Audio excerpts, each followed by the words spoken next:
Hello friends, आज के इस वीडियो में आप सभी का स्वागत है जिसमें हम करेंगे आज क्लास 10th का साइंस। ठीक है, इसमें हम करने वाले हैं साइंस। जो हम इसके पिछले वीडियो में बात करेंगे तो कर चुके हैं क्या, पारंपरिक और गैर पारंपरिक ऊर्जा के स्रोत के बारे में पढ़ा था। ठीक है, अगर वो नहीं पढ़े होंगे तो जाकर देखिएगा, उसको समझ में आ जाएगा। ठीक है, वो फर्स्ट लेक्चर था, ये होगा सेकंड लेक्चर। इसमें हम बात करेंगे क्या, जीवाश्म ईंधन के बारे में। किसके में? जीवाश्म ईंधन के बारे में। ठीक है, देखिए जीवाश्म ईंधन क्या होता है, समझे? मतलब कि जीवाश्म ईंधन क्या होता है, जीवाश्म मतलब उसको देखेंगे क्या होता है, मतलब समझिएगा बात को। अगर आपको किसी भी टॉपिक से रिलेटेड कुछ भी दिक्कत आई होगी तो आप कमेंट कीजिएगा। मतलब इसके पिछले वीडियो में अगर आप देखे होंगे तो अगर आपको प्रॉब्लम आई होगी तो आप कमेंट कीजिएगा। ठीक है, उस वीडियो के नीचे। अगर इसमें आपको प्रॉब्लम आती है इसके नीचे कमेंट कीजिए। जहाँ पर आपको प्रॉब्लम आती है वहाँ पर आप कमेंट कर सकते हैं। ठीक है, अगर आपको क्वेश्चन पूछना है तो पूछ सकते हैं, नहीं तो आप चैनल पर जाते हैं तो वहाँ पर आपको व्हाट्सएप ग्रुप का लिंक मिलेगा, वहाँ पर आप मैसेज भी कर सकते हैं। जो भी क्वेश्चन आपको पूछनी है, ठीक है, मैथ से रिलेटेड हो गया फिर साइंस से रिलेटेड हो गया। ठीक है, चलिएगा। आज अगर हम ये क्लास 10th की पढ़ रहे हैं ना, तो अगर क्लास 10th का पेपर की बात करते हैं तो जो डेट आया है क्या है, 18 फरवरी। ठीक है, तो तैयारी कीजिए अच्छे से। ठीक, तो चलिए यहाँ से देख लेते हैं जीवाश्म ईंधन के बारे में। किसके बारे में बात करेंगे? जीवाश्म ईंधन। अभी देखिए, हम अभी सारे आपके लेक्चर वाइज वीडियो आ रहे हैं। कुछ दिनों में मैथ रिवीजन होगा जिसमें हम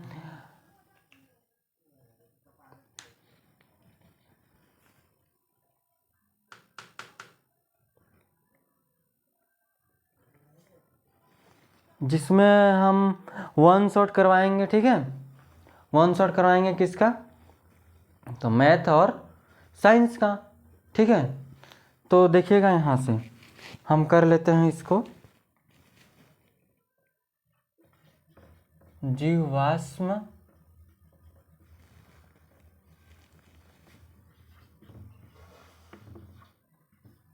ईंधन, जीवाश्म ईंधन के बारे में। तो ये क्या होता है, जीवाश्म से प्राप्त ईंधन, जैसे जीवाश्म से प्राप्त ईंधन जैसे कि कोयला,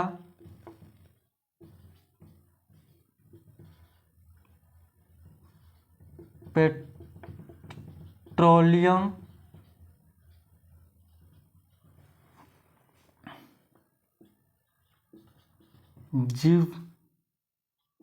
जीवाश्म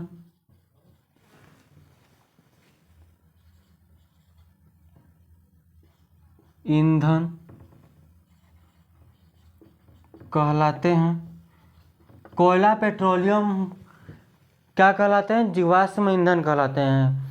ठीक है, ये जीवों से निर्मित होते हैं। जैसे कि भूकंप आती है या सुनामी आती है तो उसमें क्या होता है कि बहुत सारे पेड़ पौधे, जीव जंतु क्या डूबकर या फिर दबकर मर जाते हैं, जो हजारों साल तक दबे रहने के कारण वो क्या, हम वहाँ पर क्या हो जाता है, कोयले का निर्माण या फिर पेट्रोलियम का निर्माण हो जाता है। ठीक है, तो उसी को क्या बोलते हैं। देखिए, ऐसा नहीं है कि हर जगह हो सकता है, थोड़ा जहाँ थोड़ा नमी हो और बहुत ज़्यादा दबाव के कारण वहाँ हीट उत्पन्न होता है, तब जाकर इन सभी चीज़ों का निर्माण होता है। ठीक है, तो इस चलिएगा, इस उसमें नहीं जाते हैं। ठीक है, वो लिखा भी है कि लाखों, एक तो दिन में नहीं बनता ना, ये लाखों वर्षों में बनता है। लाखों वर्षों में उत्पादन,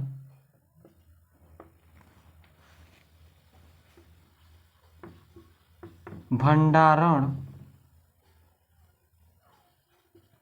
अन्न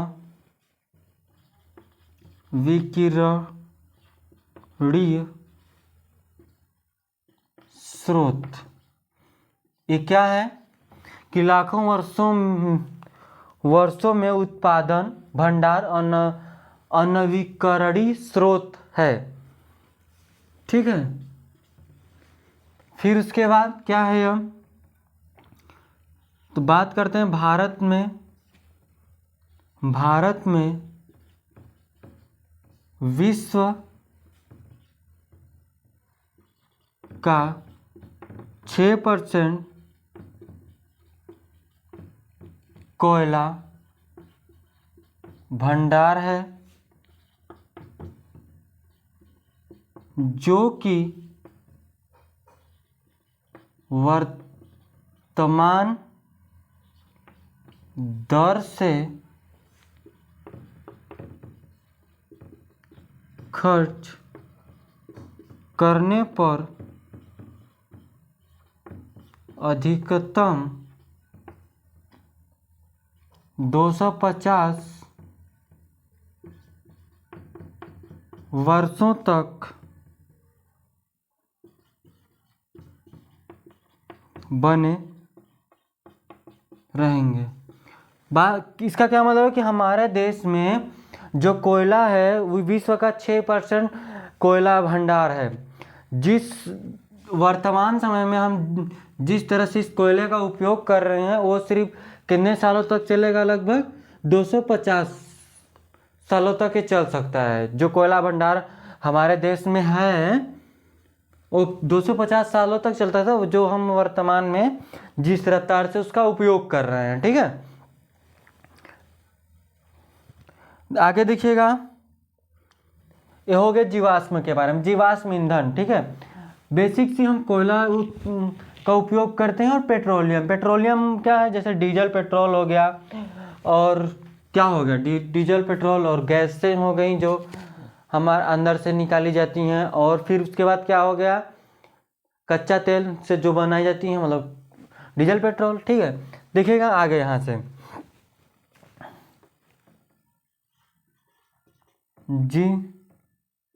जीवाश्म हेडिंग के पास ना इस तरह से आप लॉक कर लीजिएगा। ठीक है, हेडिंग के पास, क्योंकि ये लगे कि ये हेडिंग है। ठीक है, क्योंकि अलग अलग मार्कर से हम नहीं लिख रहे हैं ना, इसीलिए। जीवाश्म ईंधन से उत्पन्न प्रदूषण को कम करने के उपाय। देखिए, जिससे हमको लाभ होता है ना, उससे थोड़ा तो हानि तो जरूर होता है। जैसे कोयला निकालने में प्रदूषण होता है, कोयला जलाते हैं तो प्रदूषण होता है, समझे। जैसे पेट्रोलियम है, डीजल है, तो वो वाहनों में डाली जाती हैं तो उससे धुआं निकलता है, तो उससे भी क्या होती है, प्रदूषण ही तो हो रहा है। तो लिखेंगे यहाँ पर कि जीवाश्म ईंधन के जलाने के कारण प्रदूषण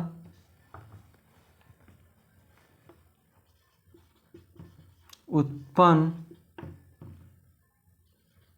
होने वाले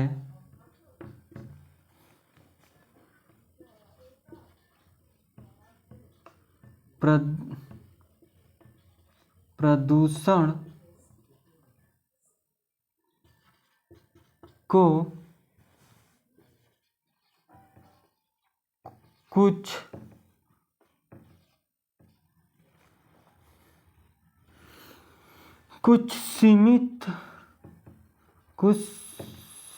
सीमाओं तक दहन प्रक्रम की दक्षता में वृद्धि